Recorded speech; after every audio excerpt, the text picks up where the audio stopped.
So tell us about your talk at Click Asia Summit. What was the content peg, and what did you want the audience to take away from your session? Right. So I spoke about consumer journeys, right, and how all of that is changing, not just because of all the technological changes that have happened in the country, but also consumer behavior itself, proliferation of so many platforms. So it becomes increasingly difficult for a marketer to pinpoint what a consumer is doing, where he or she is in the journey. So earlier it was simple; it started with awareness and ended with purchase. But now there's literally like a loop, right, where consumers are looking at various sources to get information. They're speaking to people, they are looking at all kinds of marketing. So in all of that, how do you then make sense of this consumer journey? And then I kind of segued into how things are changing in the video space, and how, if a marketer decides to use video as a way to target consumers, what are the kinds of content he or she should think about? How should they structure their content on a platform like YouTube? I talked about various different kinds of content which is out there, and ultimately showed them a few insights and hacks which I think hopefully should help them a bit. So every survey shows that video is an increasing medium. People are moving from text to video. Yeah. So what does it mean for a platform like, and also with Facebook encouraging native videos and a lot more other platforms coming up? What does it mean for YouTube? So I think, first of all, I think it's great for the consumer, because now there are so many other people who are telling people that, video is it, here's how you can do stuff on video. For a platform like ours is also great, purely because people might get into video via one place, they might discover other platforms, they might discover us in the process. So I think it's great for the viewer, I think it's great for the consumer pie that we are all sitting on, that's going to grow faster. And already we are sitting on a space that is growing so fast. Internet connectivity is growing so fast, smartphone penetration is going so fast. So I think it's great. It's a great time for not just the consumer but also the content creator. A content creator now has many more options where they can actually run a bunch of experiments, see what works well and what doesn't work well. So we are at a good place. Again, great for the consumer and the creator. Speaking of the consumer and the creator, aren't the lines blurring between the two? Absolutely, right. And I talked about an example of how when Star did its Mocha campaign last year, you had ordinary people like you and me who then got inspired by that and created a piece of content which was their own, and that coexisted and actually probably made the entire Mocha campaign bigger. There was also the instance of Frozen, where young girls sang the song, they lip synced to that song, and in turn the entire franchise got a huge lift and Disney benefited from that.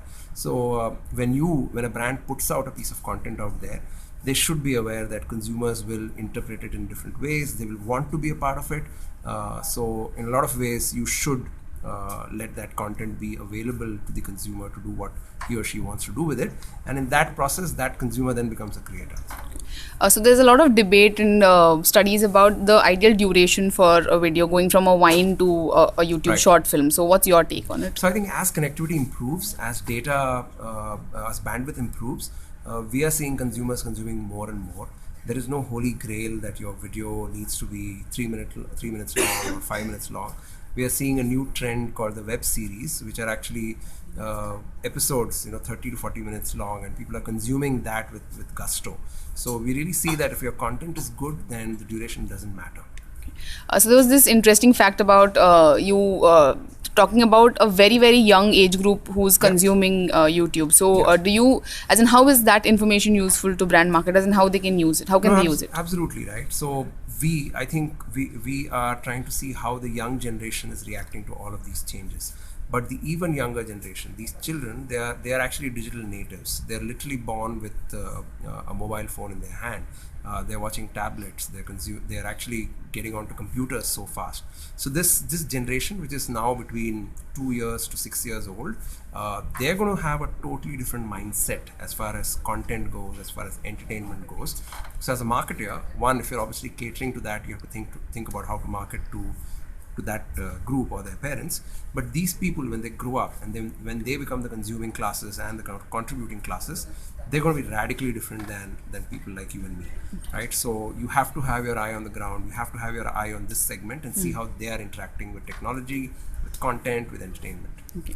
But by and large, 2 to 5 don't have any purchasing power as such. So, what's going to be your sell for them? No, exactly right. So they don't have any purchasing power right now, but they have persuasion power, right?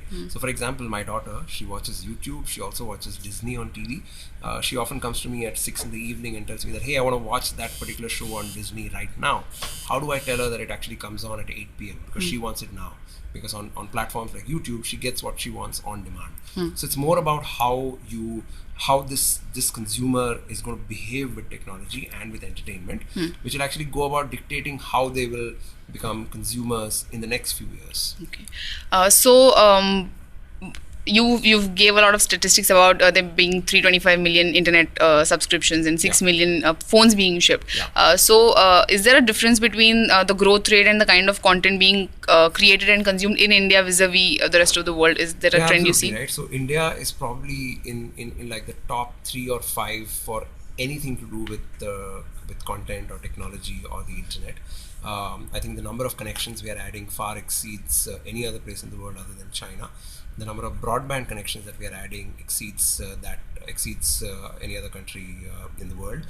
The number of smartphones we are shipping is larger than any other country in the world. So all of these actually point to a future where maybe 800 million people will have access to the internet.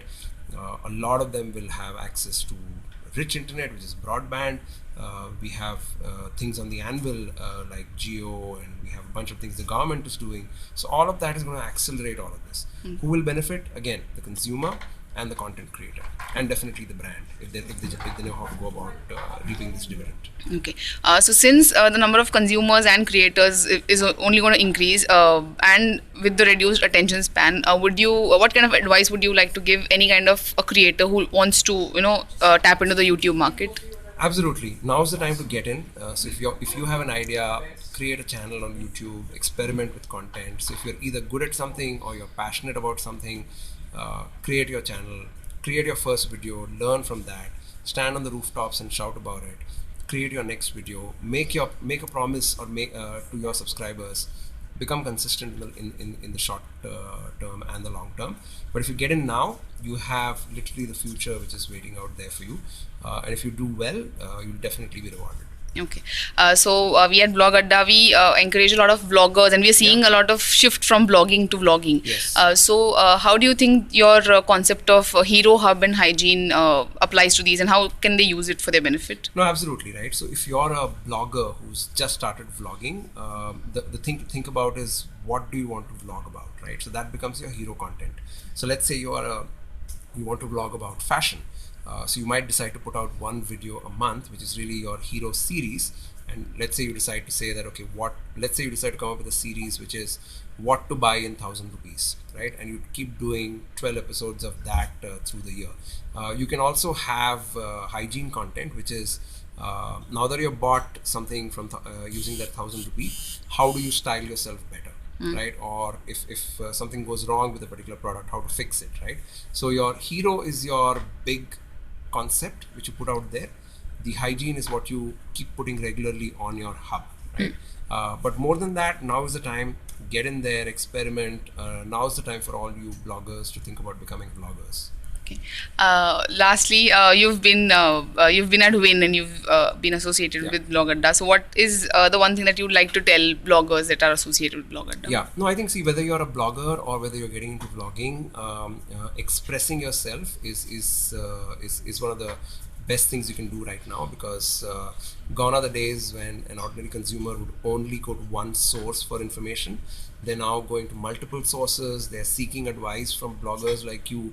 You are influencers. Bloggers are influencers. So wield that power responsibly and create great content and just be out there. Okay. So since the Click Asia Summit, last question, is about creating a playbook for the future. Sure. What kind of video trends do you see shaping 2016, 2017? Right. So I think 2016 and 2017 is actually going to be great for categories like tech, It's going to be great for categories like beauty, style, and fashion.